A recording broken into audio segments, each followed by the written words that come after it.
Welcome to Kick 'Em in the Head, a podcast that takes an inside look at the world of mixed martial arts, featuring interviews with some of the top fighters from South Africa and around the world, with a focus on the EFC and UFC promotions. I'm your host, Yaw. Join us as we delve deep into the techniques, strategies, and mindsets of these world-class athletes, learning from their experiences and gaining insights into what it takes to succeed in the toughest sport on earth.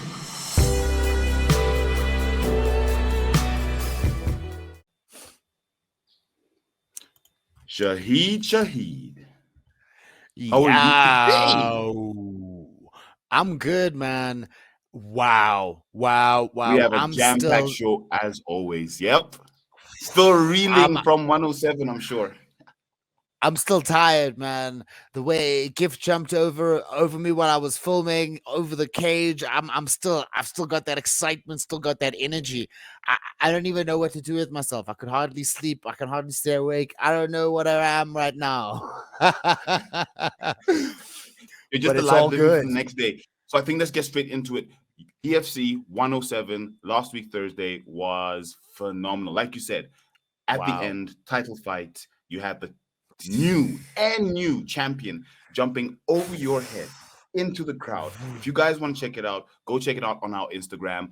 Straight into the crowd and celebrating, elating with his fans and with his team. It was fantastic. His parents were there, his brother was there. It was really amazing. I mean, he picked him up, he was holding him. It was wow. I mean, and Tinkerbell, the interim middleweight champion, who is the head of his gym, you can see it in it's such a beautiful moment that was captured. You can see him holding his face and just telling him he's the best. He's done it. He's a champion. And unfortunately, Terrence didn't pull it through. They worked hard for it, but Terrence didn't pull it through. I know a lot of people were sad about it. I mean, he's obviously the pride of Cape Town, right next to Faiz and Luke Michaels, but they were hoping to bring home a third champion, and I'm sure he got it. He didn't get it this time, but there will be a next time, and I'm sure he will be a champion eventually. But we have to give Gift Walker his light. He is the veteran, and he certainly pulled off a championship performance, getting rattled a bit in the first round and then pulling it off with that rear naked choke in the second round. It is amazing. Love it. I think it pretty much went how he said. You know, if it's standing, Terrence has a good shot. He's likely to get it. And that's what was happening. He was chopping the wood. He was going for Gift's calf until, like you said, it went to the ground and the jiu-jitsu came through. It shone through. Terrence did fight strong. He got a few good elbows on the ground. But like you said, that rear naked choke, fight was over. It was. And it was heartbreaking, but also, I don't know, just seeing how Gift celebrated with his fans, with his family was just so heartwarming. I mean, I'm sure everybody just felt it was a satisfying fight. I felt good about it. I felt like he deserved it. I don't feel it was good. It was another. I think he's 100% finisher. It's awesome. And he's now 5 for 5 in terms of finishing his fight. So yeah, he's a born finisher. Starting with the first fight of the night, though, it was the Hawk versus Basomi. Hokonya versus Basomi. How'd you fight that fight? Dominance, man. It was dominance, but from the Hawk. Oh my word. We were standing with him and he looked strong. He went into the ring. He went into the cage strong, and he just asserted his dominance over his opponent. Basomi didn't, I don't want to say he's a good fighter, but he didn't look like it. That is the power and the strength of the Hawk. And he is a good fighter, and the Hawk made him look like he was an amateur, unfortunately. And these fighters coming in from around Africa, EFC guys here in South Africa, better be training hard because these boys are coming to fight, which leads us to the next one. Mulenga versus Kati Kati. Performance of the night. Woo! Bonus to Mulenga for what was honestly an astonishing performance by someone who looked almost double the size of his opponent by fight night. King Cobra is exactly what I want. He gave me exactly what I wanted. I said Kati was gonna feel pain, and unfortunately, I feel bad, but he felt it, man. Those shots were so powerful. It's the second first round finish we've seen from this man live. It I, I, Mulinga, wow! It definitely one or two more fights, championship fights soon. I feel it. The way this guy is so violent, he's so electric. The way he makes the fans jump when they're in there, it's amazing. He's really got something special, and I think the EFC have found something special in Mulinga, and I can't wait for Humphrey to do more, to be seen more by the world, because he's really flippin' talented, man. And then we brought in the new flyweights. So my network dropped and I missed all of that. But I assume you finished talking about Mulenga versus Kati and you're now on Tumelo Yes, Manyamala versus Duama, yes, yes, which was also an Maliamala. amazing fight. Wow, that was a debut for Maliamala. It was his debut. But one thing I found very interesting, and I think maybe I'll talk about that after we cover Barros versus Jacobs, but everyone seemed to get it right with Manyamala, with Tumelo. They said, listen, he's a great fighter. It may be his debut, but he's definitely going to show up. And he showed up in a big way. They obviously have the inside. Well, we have the insider scoop. To be very honest, we were talking to the fighters. We were talking to Ntando Zondi. We were talking to Godwins, and they, they just knew this guy. They knew that he was a showstopper. They knew what he could do, and they really called it. I don't think anybody else knows this guy like we do now, which is We do awesome. now. I can say his surname properly because at 107 Yeah. I kept butchering it. Tumela got it now. Tumelo Manyamala got it. Tumelo, we're gonna talk to you soon, man. That was an amazing fight, and apparently he's up for the title fight. Gift called him out. What the Yep, hell? Gift called him That's out. insane.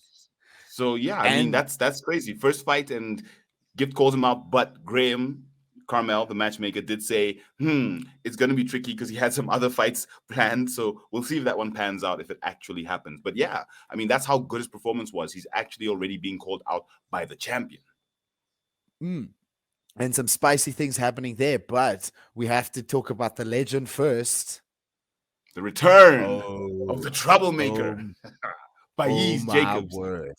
versus Eduardo Certainly trouble. Barros. That was a good fight. Certainly making trouble in Johannesburg, right? Like his fans, his entourage, the guys that he had with him were just so rowdy. It felt like there might have been 50 guys there or something. It felt like 100. It was the troublemaker brings the homies out, and I love it. Which, interestingly enough, when you speak to him outside of fighting, he's very articulate, very presentable. He's not a troublemaker at all. So I guess in the ring, he causes a lot of trouble because he caused a lot of trouble for Barros, which actually ended up in a finish, which, I mean, we with our picks, we both got it wrong. We both thought that Eduardo had the hunger, that it was going to shine through, but the skills from Fazeev, unfortunately, were top notch. And he got in a beautiful head kick. Beautiful. Just like the logo, man. Hopefully he was inspired. Hopefully he was inspired by our shit talking and talking about MMA. But gee whiz, what a true gentleman of the sport. What a true legend. At 28 years old to do what he's done and to still be willing to learn, be willing to push himself, still know that he's got way more heights left in him. He's like the Max Holloway of South African MMA. Quote that.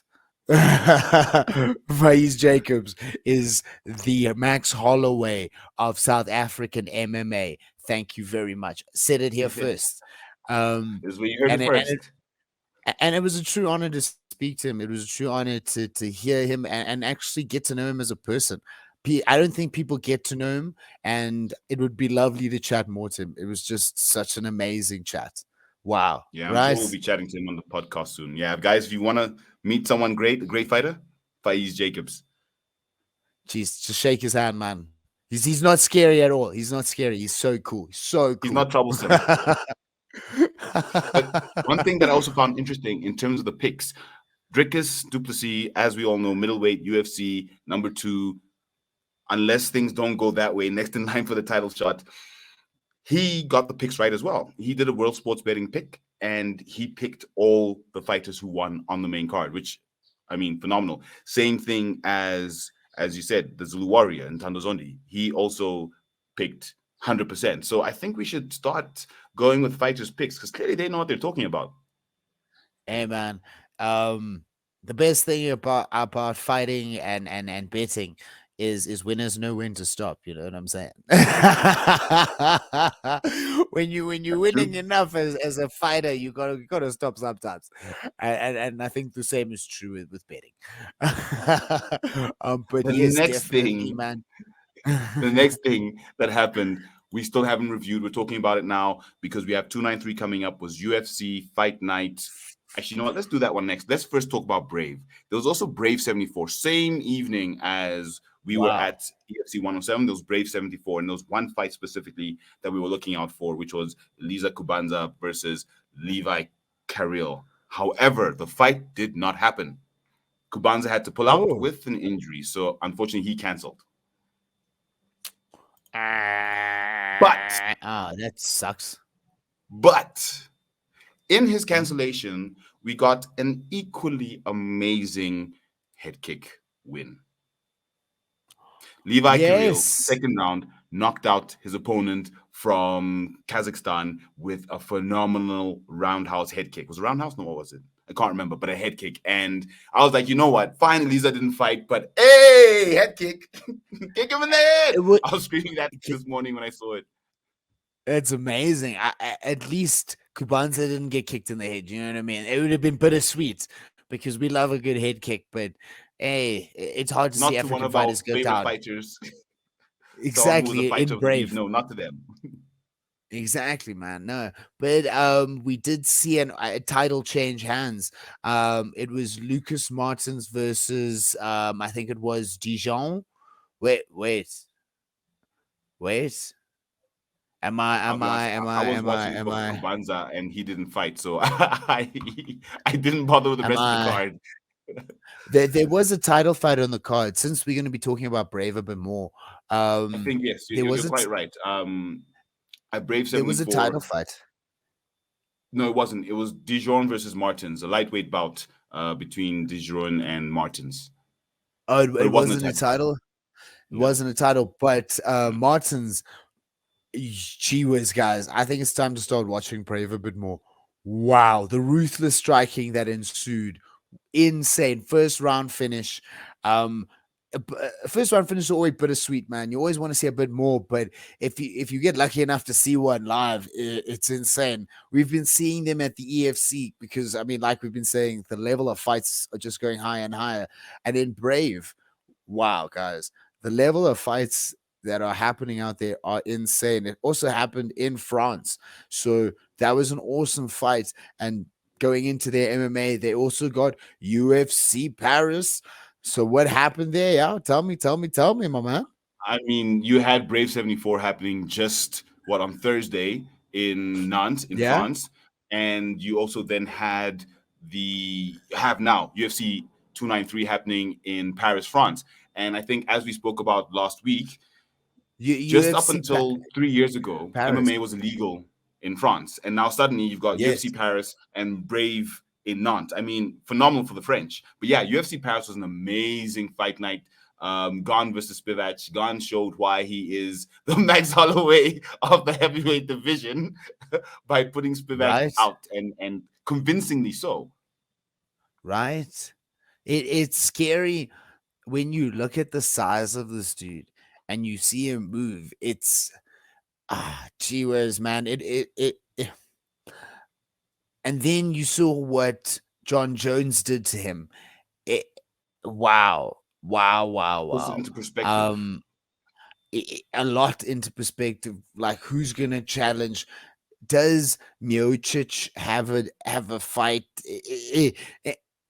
That it it's scary. It was actually scary to me how good Cyril was, how quickly John Jones beat him, all these things. It's a very weird time in the heavyweight division. Are we feeding Miocic to the lion? You know what I mean? Like, is he just like a sacrificial lamb we're just giving to John Jones? Because Cyril versus Miocic, what type of fight is that? I think a one-sided one, unfortunately. Uh, I don't know. I just So you wow. don't see It Stipe beating Cyril. No, I see Cyril beating Stipe, and it just makes me think, how fast is John Jones going to eat up Stipe? It's scary, man. Fair enough. If I was Stipe, I wouldn't. Wow, man. I think this fight would put things into perspective for me, because I could see Stipe fighting um Sp- um what's his name? Spivak.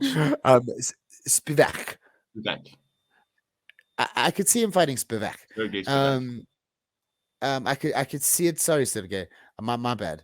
I could see it happening. I can see a competitive fight happening. What Cyril did to Spivak, i- no, that was like wow for Cyril. But in my mind, if I'm Miocic and I watch that, I'd be very worried. I'd be very worried. I'm very worried. I'm very worried for the type of performance we're gonna see. It's probably gonna be like a 5 second fight. I don't know. But gee whiz, we've been wrong. We've been wrong, and this is MMA. And then we move to And this is the MMA. women's fight. Manon Fiorot versus Rose Namajunas. Went to Wow. decision. What did you think? Wow. It was amazing. What a display for the level of pedigree from former EFC fighters. Madame Farrow, wow, that blood. That's what everybody wants. That it's iconic of the UFC. We just want people to bleed. It's iconic of MMA. We just Because that's what a want fight is. You you got to to bleed. bleed. And she had a gusher, a huge cut on her head, and she just like a Spartan, man. Wow. And that It was toughness, beautiful. it's insane to think that she was a former EFC champion.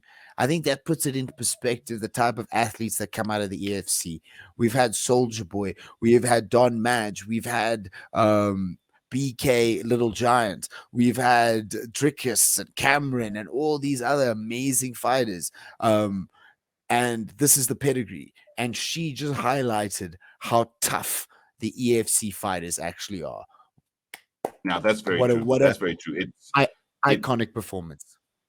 it's one of the top performing promotions in the world in terms of creating world class fighters. If you look at all the other promotions that their fighters are fighting in as well, 100%.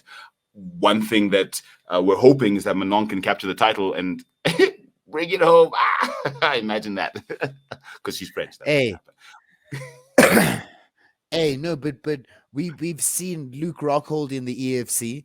I mean, she This is is true. a former EFC champion. This is How very true. how unbelievable. I better brush up on my French. Parlez-vous français, because we get in that interview. I'm holding the flyweight women's championship, whether Rose has it or whether Madame Ferrer has it. We holding it here if she comes to the UFC. But there is a lot of excitement and a lot of awesome stuff happening, especially in South African MMA. It's amazing to see. It's amazing to be a part of it. And wow, Mm. and more MMA magic happening. Wow. Gee whiz, man. Tell us a bit about it, y'all.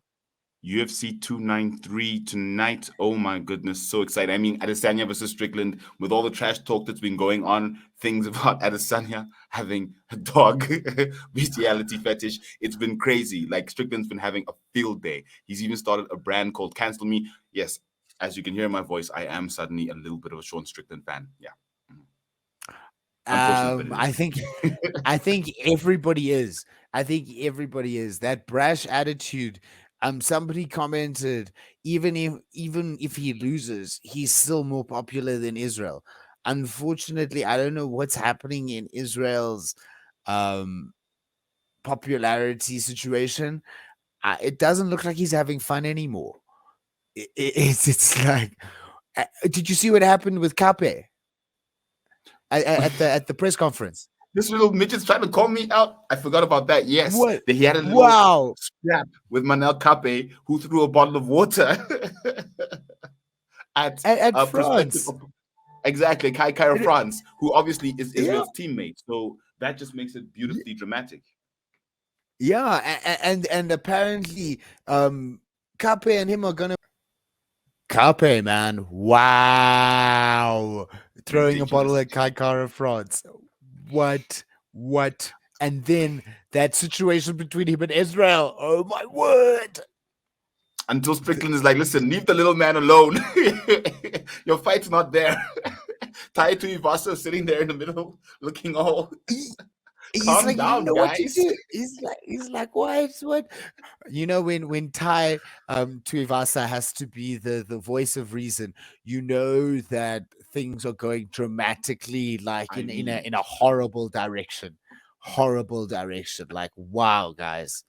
it was Cape absolutely classic.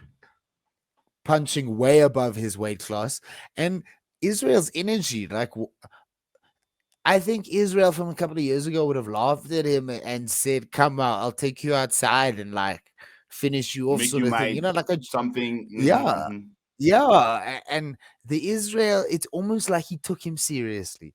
It's like you are like Israel 6 foot something, man. He's the middleweight champion of the world, probably one of the best fighters in the world at the moment, and he's got this weird energy about like this little guy that Kai France is probably gonna knock out. Kappa is very good. I'm actually not even gonna hate. Kappa is on the main card for a flippin' reason. He is a finishing machine, and but weird energy from Israel. Very, very weird. I think Sean's got him a bit rattled. I don't think it's Sean. Because he called out Sean. He's been wanting to do this with Sean since Sean made fun of him at the press conference before he fought Pereira the first time, before his first loss. Yeah. So maybe it's tied to that energy because that was before his first loss. So he just really wants to get his hands on Sean, just to slap him around, because maybe it's part of that psyche. And if you remember before the second fight, he was very, very hyped for that second fight. He was very focused. He had done a lot of introspection and more, from what I listened to, more work on his head than training, because he just wanted to get his mind right for the second fight, for the rematch. So maybe that's where this energy is coming from, is that time either changed him in his build up to fights, or he's now feeding from that energy because it's sort of mentally linked to that time. Yeah. But speaking of Cape versus Felipe Santos, we haven't yet said who's going to win between Strickland and Adesanya. We'll get to our picks just now. But we'll come to that. Yeah. That 18-6 versus 7-0. Both Cape, Portuguese, Brazilian Portuguese. Yes. And De Santos he's flipping good. He's flipping good.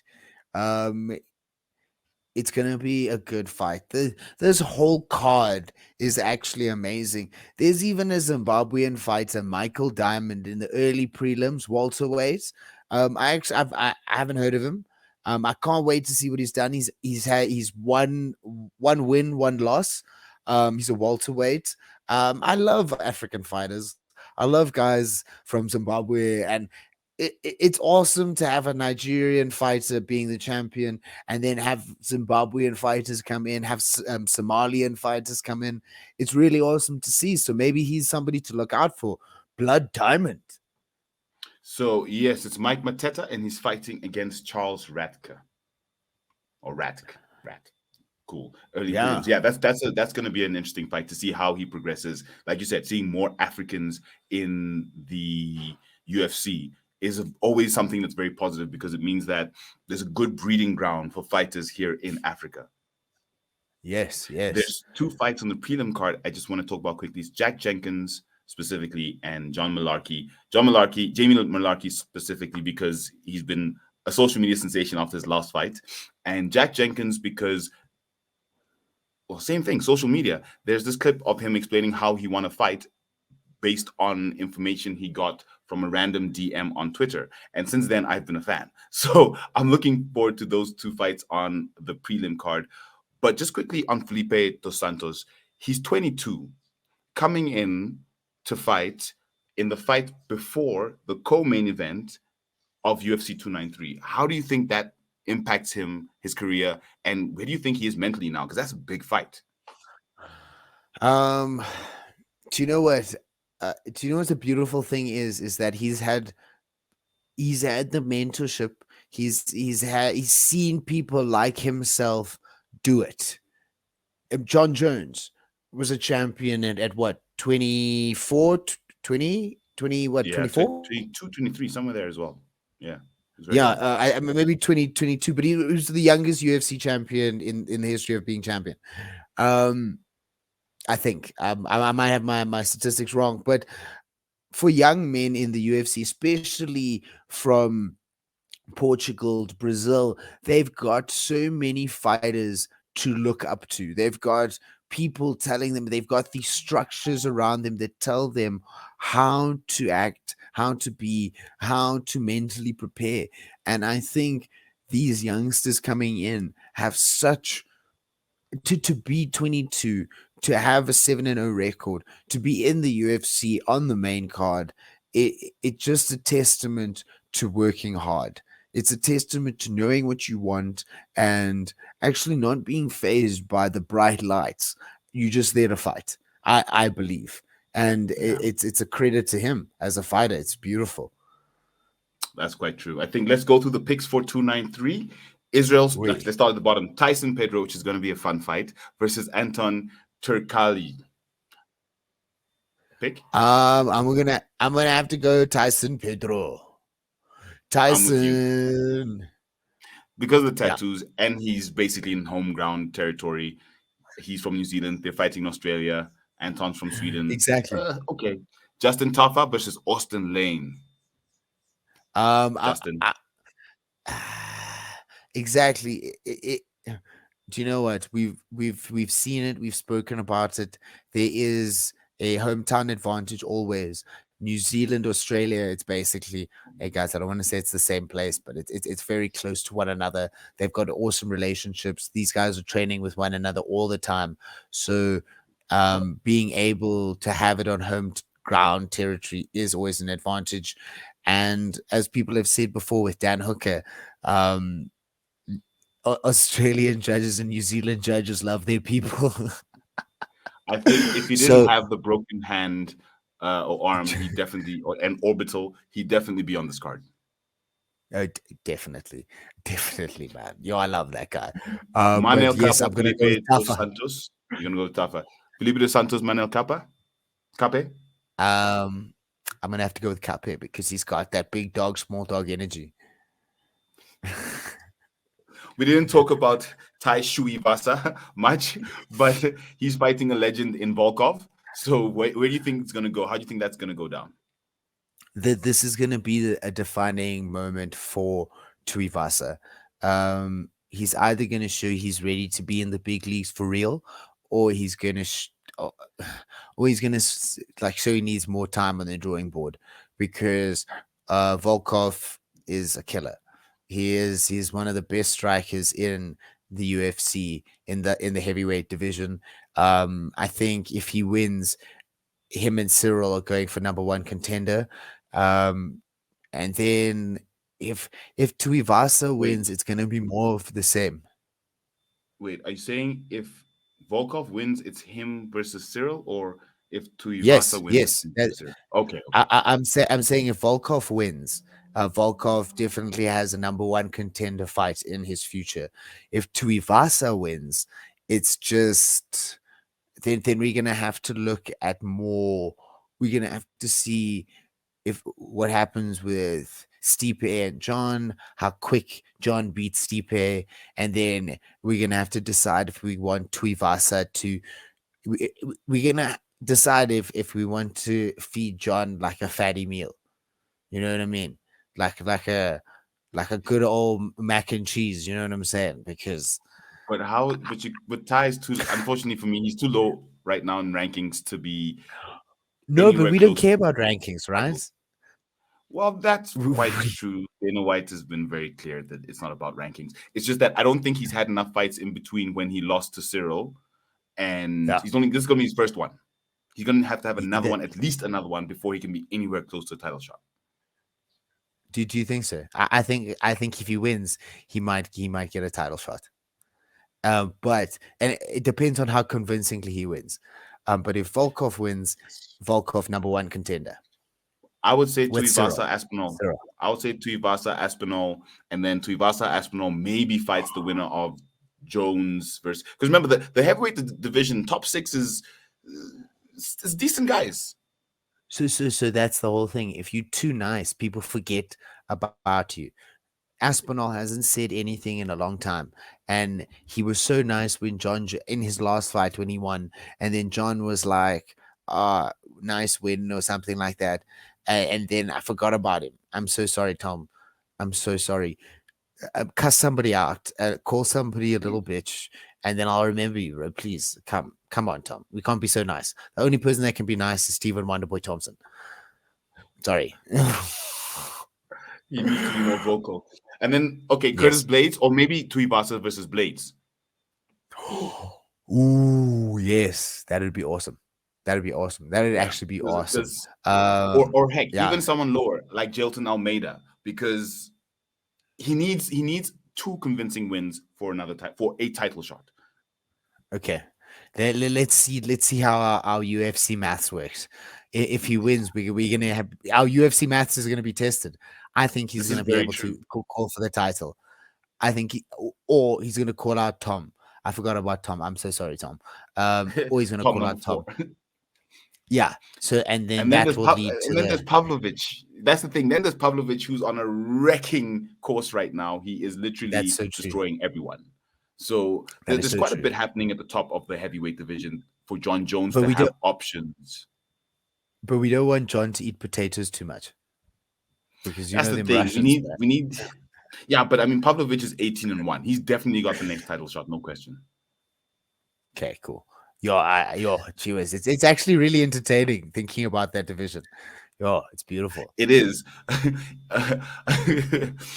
Speaking of entertaining, bare knuckle. I think it's our favorite thing.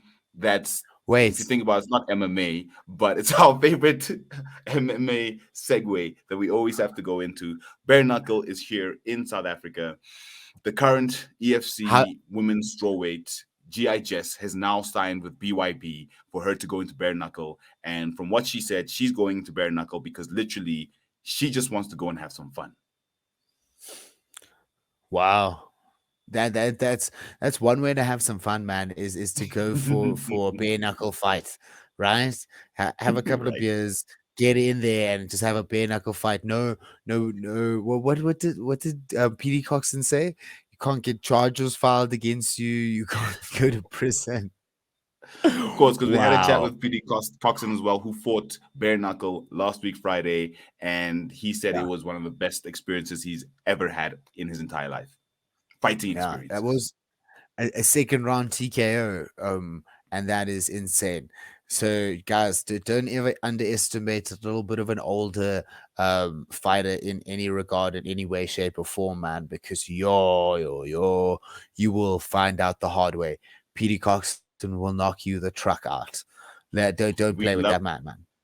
We'd love to see PD up against a Mike Perry or Mark Hunt or someone up in BKFC. I'm sure that would be amazing.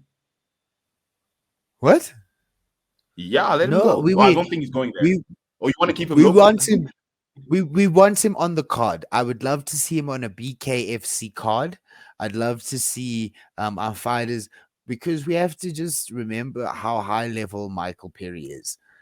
People like to say, "Oh, I'll fight Michael Perry." Michael Perry could very easily knock out Sean Strickland in a bare knuckle fight. I say very easily when I use the words very easily, I don't use it lightly. I say it very easily, like as in people would think, "Oh, who's this guy?" and he'll knock you out. I mean, we saw what he did to Michael Venom Page. What he did to Luke uh, Rockhold. what is it to Luke Rockhold? This guy is probably the highest level bare knuckle fighter there is at the moment, and maybe PD needs a lot more fights than bare knuckle before he goes up against somebody like that. But I'd love to see him on a BKFC card. When we talking to somebody about BKFC coming to South Africa? Yes, Tiny from Apex. remind me that one. Um, So apparently they're uh, coming. Although on Mike Perry, so Mike did an interview recently, and they asked if he was ever likely to re-sign with the UFC or somewhere else, and he said, "Listen, at this point, Bare Knuckle has so much more money that he'd have to take such a massive pay cut to come to the UFC that would never happen again. Like it's not possible." I was shocked by that. exactly. No, but he's the champion. He is the champion. He does make Fair enough. championship shots. And but that is actually notoriously what bare knuckle is about. Speaking of bare knuckle, just to sidetrack there, Jorge had a little bare knuckle exhibition as well. And I didn't see the whole card, but I did see the main event. Junior DeSanto versus Fabricio For Doom. Fabricio Verdum, and Yes. Oh, that fight Verdum happened. had this huge cut in his eye and Wow. Jose, I think, won in the second round. It was Okay. his eye looked like it was going to fall out. It was insane. So bare Wow. knuckle is definitely on the rise, and we need to cash in. I'm looking to pay bums to fight each other. I mean, I'm looking to get legitimate fighters to get in a ring together and start a promotion. I don't know. Whichever comes What are we first. gonna call Bum it? fighting was What a are we gonna thing. call the promotion? That's the question. I have no idea. We need to think about it more. But the internet has been a horrible place for fights for a very long time. I mean, you can search things and you'll find fighting, man. You will find fighting. But it's lovely to see it in a proper ring, man. Do you think bare knuckle will ever come to South Africa? Oh, it's already here. Just like UFC 5, No, I'm saying which is BKFC. oh, Sorry. oh BKFC. Look, with bare knuckle being on the rise internationally, and with the level of combat that South Africa is showing through the promotions like EFC, we have Versus has also got a few events that they've held. I think definitely BK would have a bare knuckle has a home in SA. Therefore, I think BKFC would definitely have one if they're looking for international events. I think Brave might be coming as well because Brave is touting itself as the most international MMA organization because it's held events in 56 countries and 5 continents, something like that, something crazy like that. Or 23 countries and 5 We're going to continents, I'm not really sure. Brave. We're going to Brave. So Brave is going to be coming here very soon, I'm sure. Are we going to As well. Brave, baby? And But UFC UFC 5 is 5, coming to us. because like you said, seeing it in the real ring is one thing, but gaming is another. I'm so excited for this one. UFC 4, one of my favorite games. To be honest with you, it's what taught me most of the techniques that I know, the moves, the commentary, because basically within 2 months you do a crash course on what MMA is. That's literally what it is. So I'm very Basically. excited to see how they very specifically improved the grappling function, because now I've heard it's more interactive than an in-game game that you have to play. So I'm very excited to go Wow. and kick some butt on UFC 5. That's so How awesome. about you? You know what they say, man. The way people learn, like famously, a lot of people that know English, like from Spanish to English, the Latino Americans always say they learned English from friends, like TV shows and stuff like that. So why should it be any different with fighting? Why can't we learn how to fight from games, man? That I love the fact that your knowledge like started with UFC. Which one was it? 4. Which UFC game? UFC 4. UFC 4. That is amazing. Who was your first fighter that you used? So I created a character called Purvi Magomedov. She was from Macedonia. I don't know, somewhere in This is excuse my awesome. language, bumfuck Europe, but she was from somewhere in Eastern Europe. And Headkick leg kick. So she'll chop the wood, give you a few punches, Yeah. high kick, front kick, high kick, chop the wood, and then at some point it would be a high kick that normally end the fight, or a low kick, and then the opponent would tap out because leg is broken. So those are my, when I play UFC, that's how I win. Head kick, low kick, always a kick. That's amazing. Hence kick him in the head. That Like is literally, that's where it came from. that is amazing. I love that. I really love that. Unfortunately, I'm not a big gamer, but I think I'm gonna start getting into it after you told me that, my man. I love it. I absolutely We'll love play it. together, and then we'll play against Oh, real fighters, and we'll see what happens. that's coming. Guys, just wait. Like, subscribe, share, because I mean, just hearing that gets me excited. Just do the right We'll be thing. streaming Do on the Twitch right as thing well. right now. Oh, Yeah, do the that right one thing we'll right definitely now, be doing on guys. Twitch. We do have a Twitch account, like Shahid said. Subscribe. Conor McGregor, black belt. Our favorite person on the show has a black belt in jiu-jitsu. Thus proving again that you can be a UFC champion and probably be like a blue belt in jiu-jitsu if your striking's good enough. Thus proving again, if your striking is good enough and you got that distance and you make people angry enough to not think about what they're doing, you can be a champion.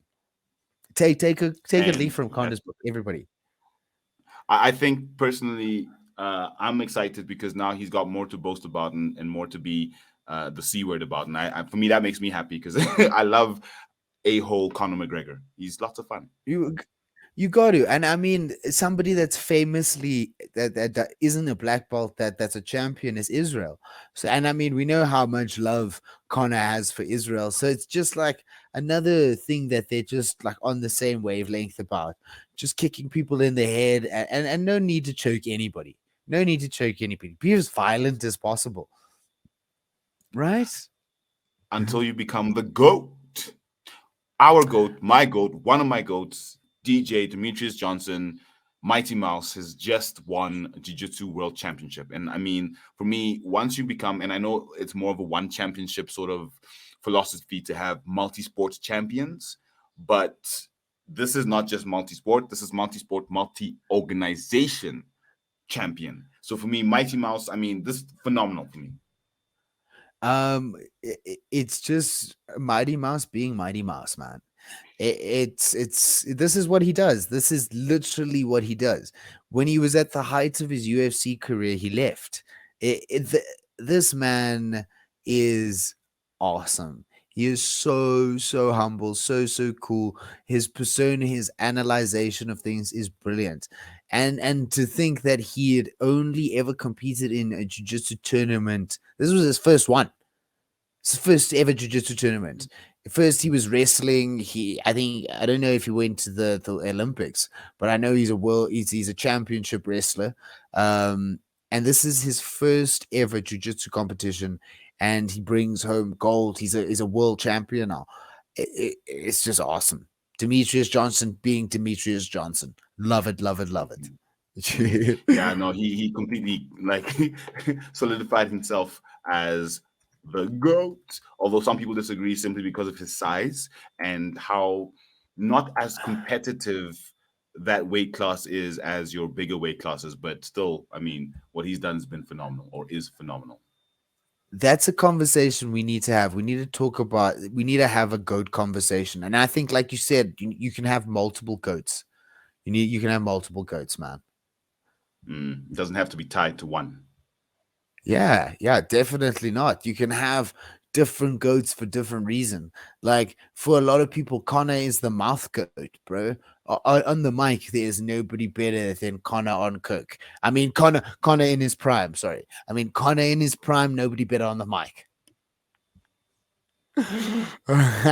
We love you, Conor. We love you. It's chill. Don't get angry.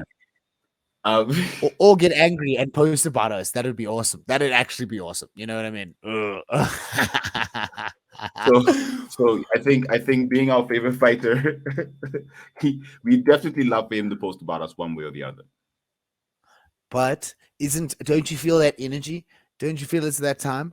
Don't you feel it's that time? I think it's that time. I think it's definitely that time. Definitely that time. I think it's the time for the fighter of the week. It's time. Who is your fighter of the week, yo? I think you can go first. Do you want to go first? Okay, fine. I'll go first. My fighter of the week, Gift Walker. I have to give it to Gift because, honestly, personally speaking, I thought Terrence was going to win, right? And the performance that Gift put up was phenomenal because Terrence is a great fighter. He was undefeated, amateurs and pro. The composure Gift showed, the strength that he showed to take the shots, because Terrence was beating on him. He was being hit. And to then go to the ground, take the shots that he took, because there was quite a few there as well, to get the finish, for me, definitely has to be Gift, fighter of the week. Who is your fighter of the week? Beautiful. I love it. Oh, my fighter of the week. I'm keeping localist lekker and Faiz Jacobs.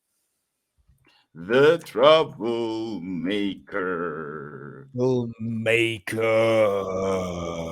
I love it. Hopefully we yeah, man.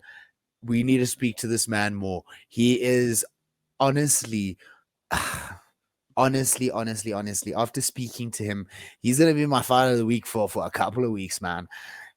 Honestly, the humbleness, the maturity, the composure that you show, that he showed is just truly unbelievable.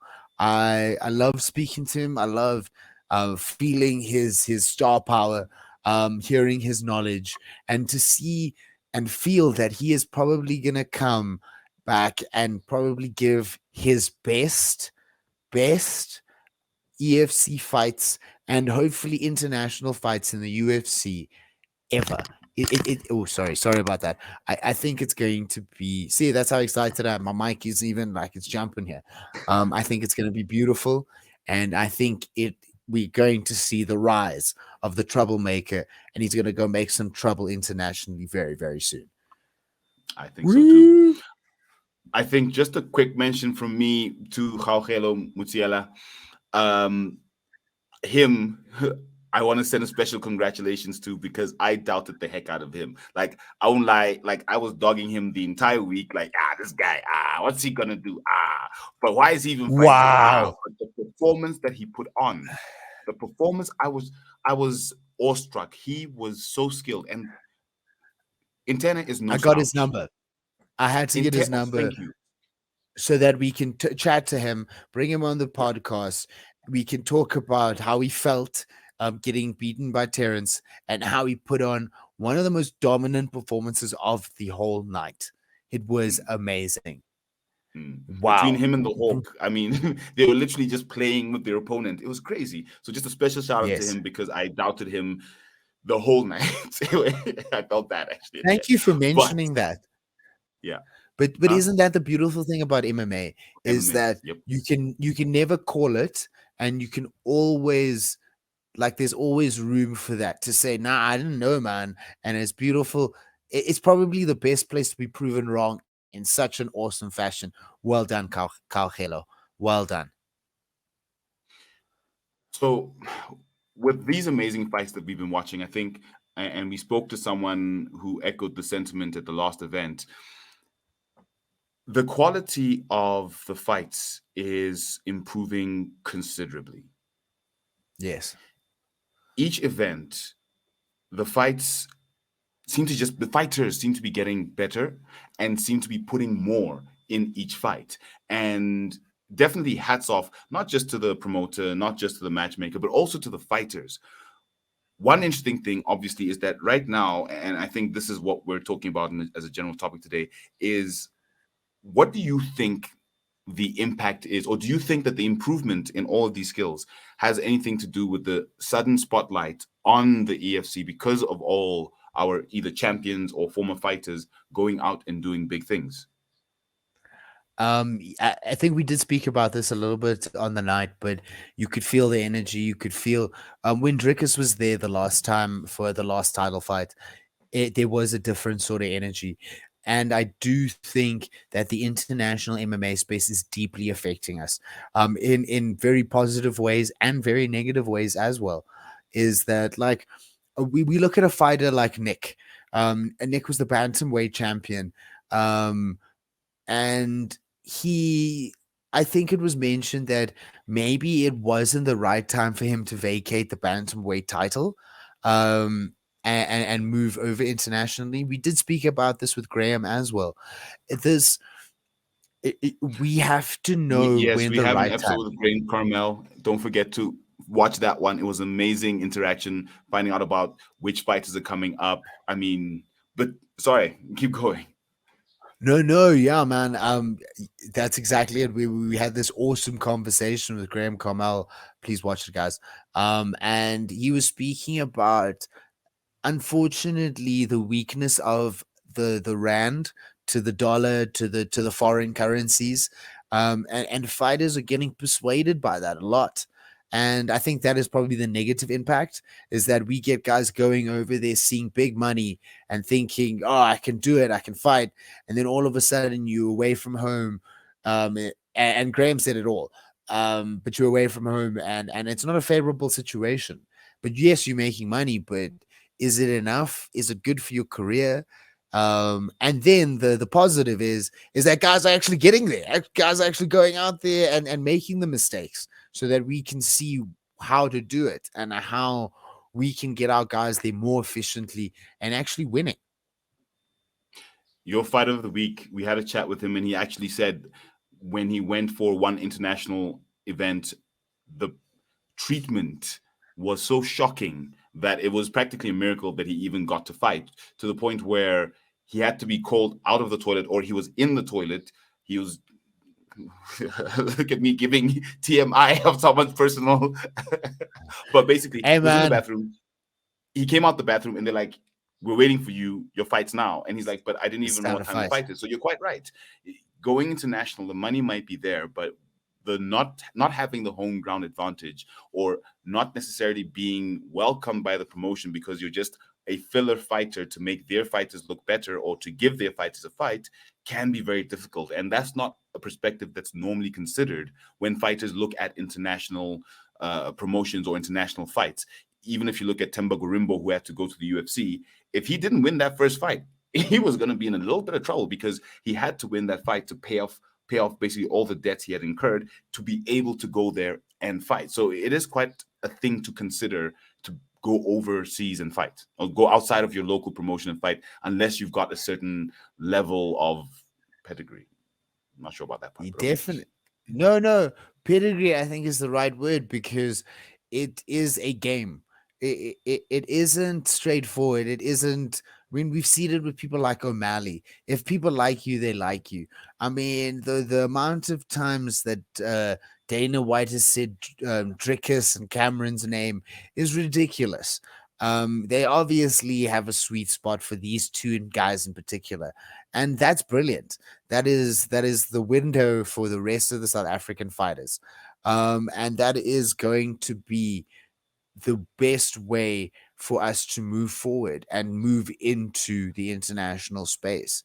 But there, obviously, it being new, there's going to be a lot of growing pains, and we're going to see a lot of people make mistakes and hopefully learn from them. And then we're going to see a South African champion very, very soon. Yay! More than one in multiple divisions, yes, in multiple organizations as well. Suddenly you'd have Flyweight and have them feather. running around the world. Flyweight, feather, then suddenly there's a one championship, there's brave. Flyweight Okay. and feather. Flyweight and feather. I'm so sorry. Cabeza will be an international champion. And Gift Walker and Terence Bolello. Hopefully, they go to different organizations so they can both be champions. I've said it. I've got it.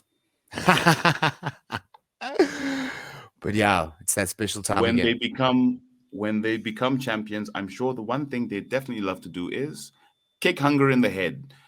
As you guys know, anyone who's listening, kick him in the head. The one thing that we fight against is hunger.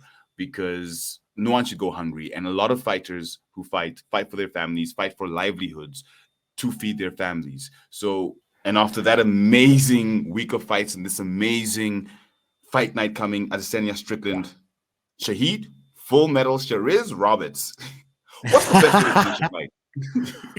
Wow. We won't talk about the Shariz today. The Shariz, and that's a whole different episode. But the best way to finish a fight, kick him in the head. Yeah. It is the best way. And I'm cutting off your ending. But today we've traded places. Usually I have the beard. Now you've got the beard and I'm clean faced. Hello. Hey, it's what happens, man. You can never tell what we're gonna do next. That's why you need to like, comment, and subscribe.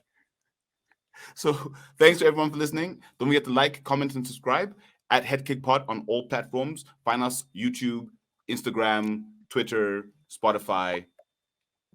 Let's kick him in the head. We out. But you just kick him in the